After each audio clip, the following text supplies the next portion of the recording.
Take two. That's right. Take two. Hey, I'm the Wyco Nomad with Wyco Resiliency. My camera got filled up in the middle of a video. So welcome to week 2 of National Preparedness Month. Today we're going to talk about comms and having a PACE plan, which is your primary, alternate, contingency, and emergency. And the two that we're probably going to focus on most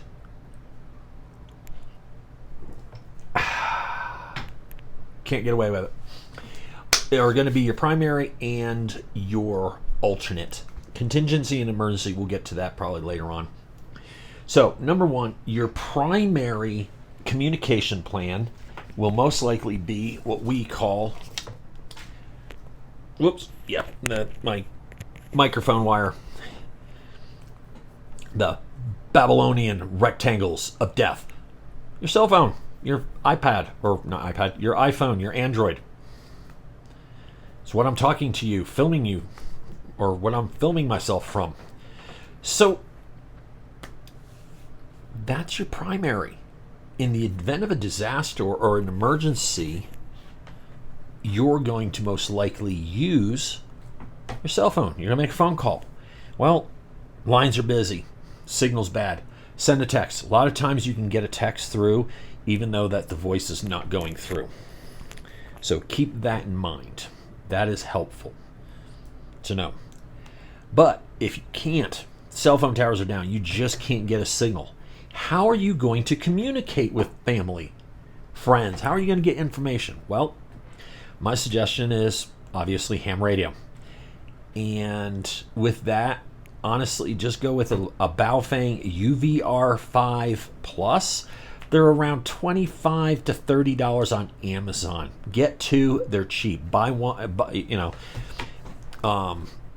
one is none, two is one. They're cheap, they'll break. I just recently was working with mine and my antenna snapped off. So I'm in the process of probably ordering myself another two because I only had the one and now I have none, and this is not working out as well as I thought it would. So bear with me as I fix the microphone. Sorry. Just getting used to this whole lapel microphone thing. It handles the volume, the voice a little bit better. So don't go out and spend thousands of dollars on radios and stuff. I mean, obviously, unless you have money to throw away. We're talking about in Preparedness Month. We're eventually going to get to food, water, and medical. So you got to be able to communicate. You got to do that through your Babylonian rectangles of death. You're going to do it through ham radio. Baofeng, cheap. Another economical one, it's not as cheap. I think they're around $100 now, is the Yu FT65, which is essentially a Baofeng on steroids. It's durable. It's got a great sound. It's a good radio. Obviously, when you get them, you're going to have to upgrade your antennas, but that's a whole totally different video. And check out the Comms 101 class. I'm going to make that free from my Patreon site because I just think it's kind of important.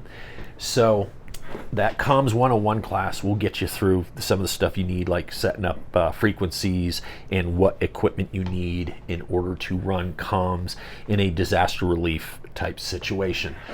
Also, for around, I believe, $88, the Baofeng has a DMR, a digital radio, and I had it earlier, and now it is not popping up. Thank you so much, Bezos's fifth yacht. Why is that? That's interesting. It's the Baofeng DM1701.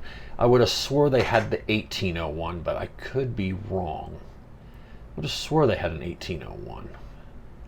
Oh well, it's not that important. If they have an 1801, go with the 1801. Other than that, they have the 1701. It is a digital radio. It will do DMR, plus it'll do your VHF and your UHF. That will enable you to have the ability to communicate with your family, especially if there's one at home and you don't live too far away. Ooh, itches. Sorry. I was eaten alive by mosquitoes the other day. It will give you the ability to communicate with your family. So leave one radio at home. In the event of a disaster, your spouse will say, hey, make sure you go, grab the radio, turn it on, listen for me. For me, I have a ham radio license. I do suggest that you should get at least your tech. It's a fairly easy test. It's about